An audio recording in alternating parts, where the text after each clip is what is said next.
మోడీ నివాసంలో ఎన్డీఏ సమావేశం ప్రారంభమైంది. ఒక్కొక్కరుగా నేతలు ఎన్డీఏ సమావేశానికి చేరుకుంటున్నారు. మోడీ నివాసానికి చంద్రబాబు చేరుకున్నారు. చంద్రబాబు ఆ ఎన్డీఏ సమావేశానికి బయలుదేరి వెళ్లారు. మోడీ నివాసానికి చంద్రబాబు చేరుకున్నారు. మోడీ నివాసంలో ఎన్డీఏ సమావేశం ప్రారంభమైంది. నేతలు ఒక్కొక్కరుగా మోడీ నివాసానికి చేరుకుంటున్నారు.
మోడీ నివాసంలో ఎన్డీఏ సమావేశం ప్రారంభమైంది.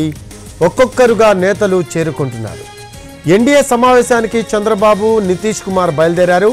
ప్రభుత్వ ఏర్పాటు, కేంద్ర మంత్రి పదవుల పంపకాలపై చర్చించనున్నారు. ఈ నెల 8న ప్రధాని మోడీ మూడోసారి ప్రమాణ స్వీకారం చేయనున్నారు. అంతకుముందు అంటే ఎల్లుండి ఎన్డీఏ బీజేపీ పార్లమెంటరీ పార్టీ సమావేశం జరగనుంది. ఎన్డీఏ సమావేశంలో పార్లమెంటరీ పక్ష నేతను ఎన్నుకోనున్నారు. ఢిల్లీలో ఎన్డీఏ భాగస్వామ్య పక్షాల సమావేశం ప్రారంభమైంది. ప్రధాని నరేంద్ర మోడీ నివాసంలో జరుగుతున్న ఈ భేటీకి నేతలు ఒక్కొక్కరుగా చేరుకుంటున్నారు. ఇప్పటికే మోడీ ఇంటికి చేరుకున్నారు చంద్రబాబు నాయుడు. దానికి సంబంధించిన దృశ్యాలు మనం ఎన్టీవీ స్క్రీన్పై చూస్తూ ఉన్నాము. ఎన్డీఏ కూటమికి మొత్తం 292 సీట్లు వచ్చాయి. మోడీ నివాసంలో ఎన్డీఏ సమావేశం ప్రారంభమైంది. ఒక్కొక్కరుగా నేతలు చేరుకుంటున్నారు. ఎన్డీఏ సమావేశానికి చంద్రబాబు, నితీష్ కుమార్ బయలుదేరారు. ప్రభుత్వ ఏర్పాటు, కేంద్ర మంత్రి పదవుల పంపకాలపై చర్చించనున్నారు. ఈ నెల 8న ప్రధాని మోడీ మూడోసారి ప్రమాణ స్వీకారం చేయనున్నారు. అంతకుముందు అంటే ఎల్లుండి ఎన్డీఏ బీజేపీ పార్లమెంటరీ పార్టీ సమావేశం జరగనుంది. ఎన్డీఏ సమావేశంలో పార్లమెంటరీ పక్ష నేతను ఎన్నుకోనున్నారు. ఢిల్లీలో ఎన్డీఏే భాగస్వామ్య పక్షాల సమావేశం ప్రారంభమైంది. ప్రధాని నరేంద్ర మోడీ నివాసంలో జరుగుతున్న ఈ భేటీకి నేతలు ఒక్కొక్కరుగా చేరుకుంటున్నారు. ప్రస్తుతం Chandrababu NDA how do you, sir, today you are in Delhi. How do you react? How do you, sir, today you are in Delhi. How do you react?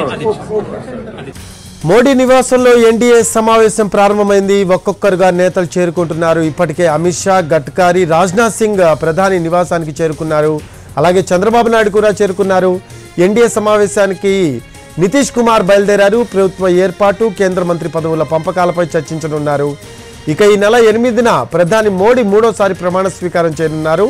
అంతకుముందు అంటే ఎల్లుండి ఎన్డీఏ బీజేపీ పార్లమెంటరీ పార్టీ సమావేశం జరగనుంది. NDA సమావేశంలో parliamentary పక్ష నేతను ఎన్నుకోనున్నారు.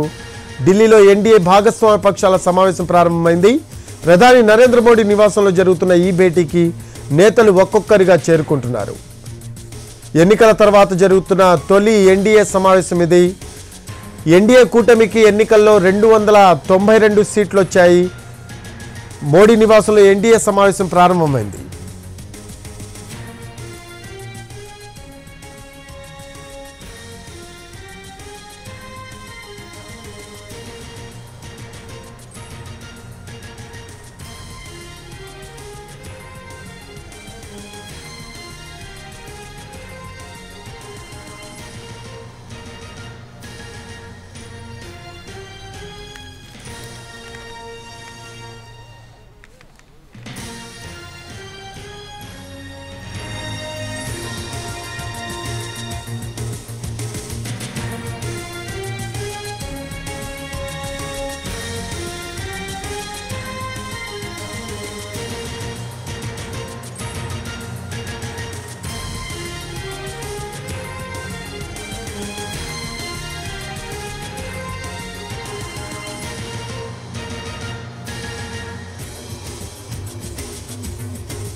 దీనికి సంబంధించిన లేటెస్ట్ అప్డేట్స్ అందించడానికి మా కరెస్పాండెంట్ ప్రసాద్ లైవ్లో అందుబాటులో ఉన్నారు. ప్రసాద్, మోడీ నివాసంలో ఎన్డీఏ సమావేశమై ప్రారంభమైనట్టు తెలుస్తోంది.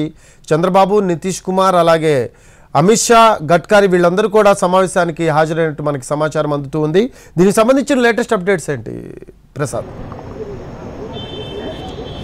ఇంకా ఇప్పుడే ఒక్కళ్ళొక్కళ్ళుగా వస్తారు. సరిగ్గా 4 గంటలకు ప్రధానమంత్రి నివాసంలో అందరూ కూడా సమావేశమవుతారు. ఈ సమావేశానికి ఇప్పటికే చాలా మంది ఎన్డీఏ భాగస్వామ్య పక్షాలంతా కూడా ఢిల్లీ చేరుకోవడం జరిగింది. టీడీపీ అధినేత, జాతీయ అధ్యక్షుడు చంద్రబాబు నాయుడు, అదేవిధంగా నితీష్ కుమార్, జనతాదళ్ యునైటెడ్ నేత నితీష్ కుమార్, వీరంతా కూడా చాలా మంది ఇతరులు చిన్న పార్టీలంతా కూడా ఢిల్లీ చేరుకోవడం జరిగింది. మరికొద్ది సేపట్లోనే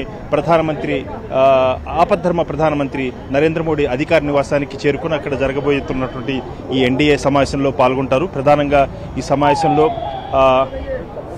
అంటే విడివిడిగా ఎవరి మేనిఫెస్టోలు వాళ్ళకు ఉన్నప్పటికీ కూడా ఎన్డీఏ కూటమిగా ఉన్నటువంటి ఒక ఉమ్మడి ప్రణాళిక అంటూ ఏం లేదు. దీనికి సంబంధించినటువంటి ప్రణాళికను రూపొందించుకోవటం, అదేవిధంగా ఎన్డీఏ కూటమి ఏర్పాటు చేయబోయే ప్రభుత్వానికి సంబంధించి ఎన్డీఏ భాగస్వామ్య పక్షాలన్నీ కూడా తమ మద్దతును తెలియజేయటం, బీజేపీ నేతృత్వంలో ఏర్పడుతున్న ఈ సంకీర్ణ ప్రభుత్వానికి మద్దతు తెలియజేసినట్టుగా కూడా వాళ్ళు లేఖలు అందజేయటం, ఈ లేఖలను తర్వాత రాష్ట్రపతికి అందజేయడం జరుగుతుంది.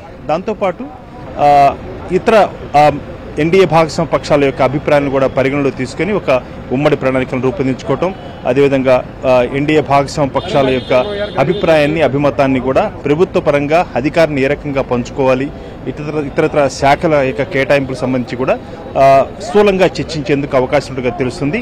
దాని తర్వాత జూన్ 7వ తేదీన ఎన్డీఏ భాగస్వామ్య పక్షాల చెందినటువంటి ఎంపీలు, అదేవిధంగా బీజేపీ ఎంపీలంతా కూడా సమావేశమయ్యి ఎన్డీఏ కూటమి నాయకుడిగా ఎన్నిక జరుగుతుంది. ఆ తర్వాత బీజేపీ పార్లమెంటరీ పార్టీగా కూడా నాయకుడిగా ఎన్నుకునే ప్రక్రియ కూడా పూర్తవుతుంది. ఆ తర్వాత జూన్ 8వ తేదీన ప్రధానమంత్రిగా మోడీ ప్రమాణ స్వీకారం చేసేందుకు దాదాపు మార్గం సుగమైనట్టుగా పార్టీ వర్గాల నుంచి తెలుస్తుంది. కాబట్టి మోడీ నేతృత్వంలో 3వసారి ప్రభుత్వం ఏర్పడబోతుంది కేంద్రంలో. అయితే ఈసారి గత ప్రభుత్వాల కంటే భిన్నమైనటువంటి అంశం ఏంటంటే ఇది సంకీర్ణ ప్రభుత్వం.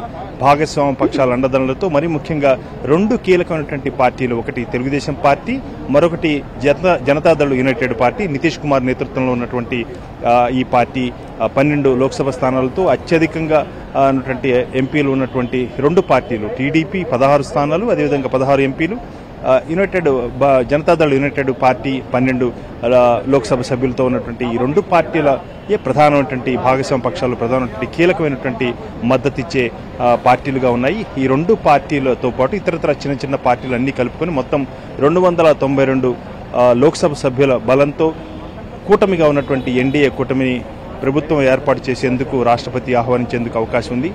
ఈలోగా జరగాల్సినటువంటి ప్రక్రియ అంతా కూడా బీజేపీ పార్లమెంటరీ పార్టీ సమావేశం జరగటం, పార్లమెంటరీ పార్టీ నాయకుడిగా ఎన్నిక, అదేవిధంగా ఎన్డీఏ భాగస్వామ్య పక్షాలు అంటే బీజేపీతో సహా మిగిలిన భాగస్వామ్య పక్షాలు చెందిన ఎంపీలంతా కూడా సమావేశమయ్యి జూన్ 7వ తేదీన ఎన్డీఏ కూటమి నాయకుడిగా ఎంపిక జరుగుతుంది. ఆ తర్వాత ప్రభుత్వాన్ని ఏర్పాటు చేసేందుకు తమను ఆహ్వానించాలని చెప్పి ఎన్డీఏ కూటమి నాయకుడు రాష్ట్రపతిని కలవటం, ఆ తర్వాత రాష్ట్రపతి ఆమోదించి ఆ మేరకు ఆహ్వానం మేరకు ప్రభుత్వ ఏర్పాటు ప్రక్రియ కొనసాగుతుంది.